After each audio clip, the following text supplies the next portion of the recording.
Warahmatullahi wabarakatuh. Perkenalkan, nama saya Tantra Ramadhani, siswi baru dari Informatika Data Science dari kelas pemrosesan bahasa alami kelas C.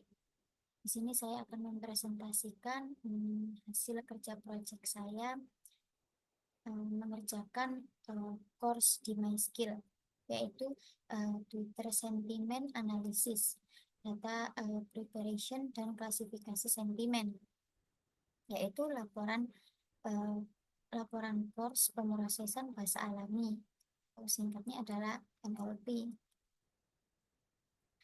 Baik, yang pertama adalah analisis ini bertujuan untuk mempersiapkan dan menganalisis data teks dari media sosial Twitter dalam konteks analisis sentimen. Proses dilakukan mulai dari pembersihan data, transformasi teks, visualisasi data, hingga penerapan algoritma klasifikasi machine learning untuk memprediksi sentimen suatu tweet. Dataset yang digunakan berupa data tweet hasil crawl berisi informasi teks, sentimen label, dan entitas terkait. Langsung saja kita lihat pada projectnya. Nah, yang pertama yaitu libraries implement. Di sini menggunakan beberapa library. Ya, bisa dilihat ada Pandas, Navi, Seaborn, Matplotlib, String, sama NLTK, Supervector, dan lain sebagainya, bisa dilihat seperti ini.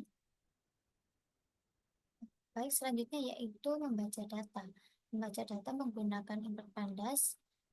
Di sini menggunakan PDREF Excel, yaitu pakai data XLSX.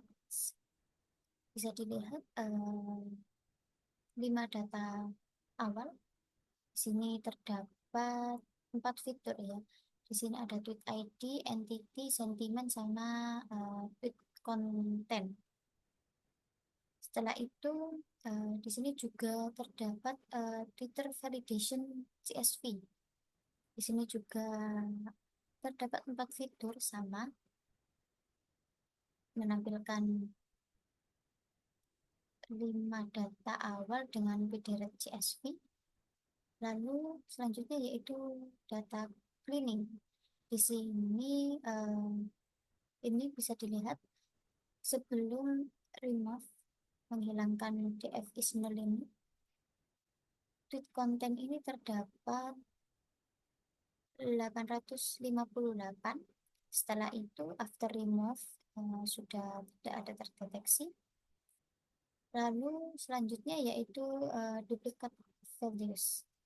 Di sini dapat dilihat sebelum remove itu terdapat 2691 duplikat. Lalu melakukan after remove untuk menghilangkan duplikat sudah terdeteksi 0 duplikat. Selanjutnya yaitu eksplorasi panjang teks dan outlier. Di sini mengidentifikasi outlier di Twitter di mana konten itu terlalu panjang atau tidak. Bisa dilihat hotspotnya seperti ini. Terdapat konten yang terlalu panjang kalimatnya, lebih dari mungkin ini sekitar 150-an ya. Ini bisa dilihat ini. Ini terdapat 150-an kalimat, jadi terlalu panjang. Setelah itu menggunakan rumus outlier untuk menghapus baris. Di sini menggunakan ini IGR ini untuk menghitung di bawah, tengah, dan atas. Ini juga sama, bisa dilihat ini untuk lower boundary-nya itu minus 19,5, upper boundary-nya itu 58,5. Setelah itu remove outliers, lalu mengcompare distribusi tweet yang terlalu panjang sebelum dan sesudah remove outlier. Bisa dilihat, ini awalnya ada beberapa titik yang lebih dari 50 kata. Setelah remove outlier sudah sampai sini saja. Mungkin sekitar 60 atau 70-an kalimat saja. Ini juga sama. Ini untuk read content length-nya. Selanjutnya yaitu distribusi of label after data cleaning. Di sini terdapat kalimat positif, natural, negatif, dan irrelevant. Ada 4 kategoris. Di sini juga terdapat frequency of entity. Bisa dilihat ini pada visualisasi sentimen yang berlabelkan biru itu irrelevant, yang oranye itu negatif, yang hijau natural, dan yang merah itu positif. Di setiap kategori Amazon, Apex Legends, bisa dilihat entity-nya seperti ini. Lalu lanjut proses selanjutnya yaitu text preprocessing. Yang pertama yaitu fungsi mengubah post tag menjadi one net post. Bisa dilihat seperti ini kodenya. Lalu ini tokenizer. Setelah tokenizer itu split text dan entity. Lalu tagging post. Setelah itu remove indection and stopwatch. Ini bisa diganti jika tweetnya itu bahasa Indonesia, bisa diganti bahasa Indonesia. Kalau tweetnya berbahasa Inggris, tweetnya bahasa Inggris. Setelah itu lemnisation. Setelah itu combine text and entity. Selanjutnya di sini karena waktu saya merelet ini, memprosesing ini, itu ada masalah dengan ini import pungnya. Jadi saya memperbaikinya seperti ini. Saya cek lagi. Setelah itu saya ekstraksi. Setelah itu saya cek juga lagi. Seharusnya terdapat ini dan sudah ada. Jika sudah ada bisa lanjut ke proses selanjutnya. Nah, proses selanjutnya ini selanjutnya yaitu hasil tokenisasi simpan dalam tokens. Seperti ini bisa dilihat ini per kalimat-kalimat dalam datasetnya. Contohnya yaitu Overwatch, Is, A, Wonderful, Game, dan masih banyak lagi. Ini hanya beberapa saja. Selanjutnya yaitu ini lemmatization dan stop removal. Bisa dilihat original stance-nya seperti ini. Overwatch is a wonderful game even after so many years. Lalu after text preprocessing-nya itu is-nya dihilangkan, is-nya dihilangkan menjadi Overwatch wonderful game event. After so-nya juga dihapus menjadi langsung event many years. S-nya dihapus, tinggal year aja. Lalu selanjutnya yaitu visualisasi word cloud untuk kata paling sering muncul. Bisa dilihat ini buat wonderful untuk setiap sentimennya, read wonderful-nya, lalu quote wonderful-nya. Seperti ini. Ini untuk positif wonderful-nya. Bisa dilihat yang berwarna hijau ini. Lalu yang biru ini yaitu natural wonderful. Lalu untuk yang merah negatif word cloud, dan yang coklat ini irrelevant. Langkah selanjutnya yaitu data transformation. Yang pertama yaitu combine text preprocessing, convectorizer, dan TF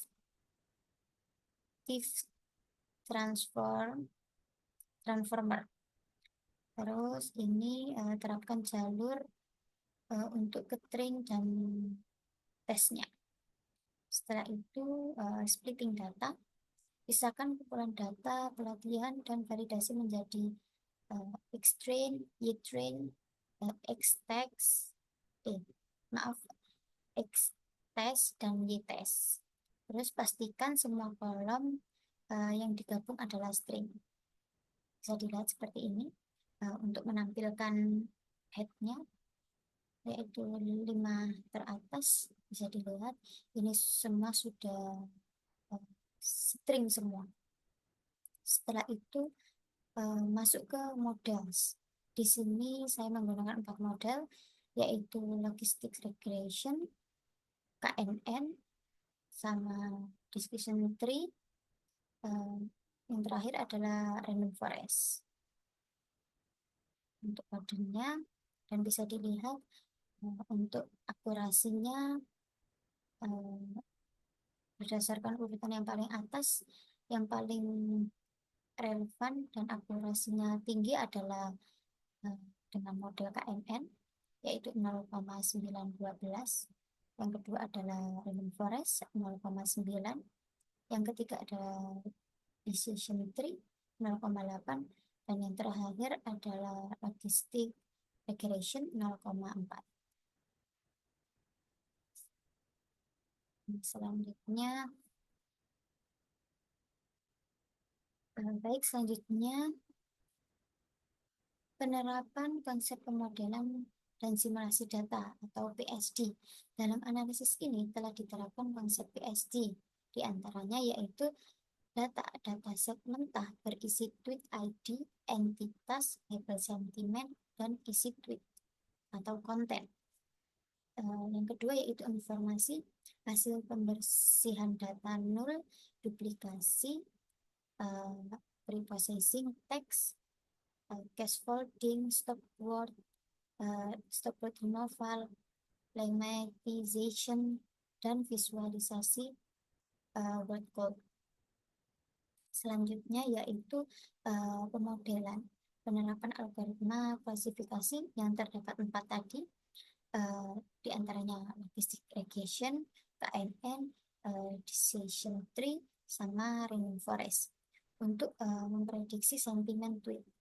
Simulasi evaluasi performa model menggunakan akurasi dan membandingkan hasil antara model klasifikasi. Bisa saya tampilkan tadi hasilnya, yaitu analisis hasil sentimen analisis akurasi model berdasarkan hasil evaluasi diperoleh akurasi sebagai berikut. Yang pertama yaitu Kinder's neighbors atau bisa pada umumnya disebut KNN. Akurasi validasinya 91,2%, akurasi transitnya 94,5%. Yang kedua yaitu random forest 91,1% untuk akurasinya, dan untuk akurasi validasinya. Untuk transitnya 98,66%. Discussion tree 84,3% untuk akurasi validasi, dan untuk akurasi transitnya 98,66%. Yang terakhir adalah logistic regression, akurasi validasinya 41,1%, dan akurasi transitnya 40,84%. Selanjutnya yaitu KNN menjadi model dengan akurasi validasi tertinggi, menduduki nilai 91,2%, cukup seimbang dengan performa di transit 94,5%. Menunjukkan overfitting ringan. Selanjutnya yaitu random forest sedikit di bawah 91,1%, sedikit di bawah KNN, dengan akurasi transit sangat tinggi yaitu 98,66%. Identifikasi overfitting yang lebih signifikan. Selanjutnya yaitu discussion tree, walaupun cukup tinggi di transit, validasinya lebih rendah yaitu 84,3%. Yang terakhir adalah logistic regression, performanya rendah di kedua set, sekitar 41%, menunjukkan model ini kurang cocok untuk data set ini. Kesimpulannya, logistic regression itu kurang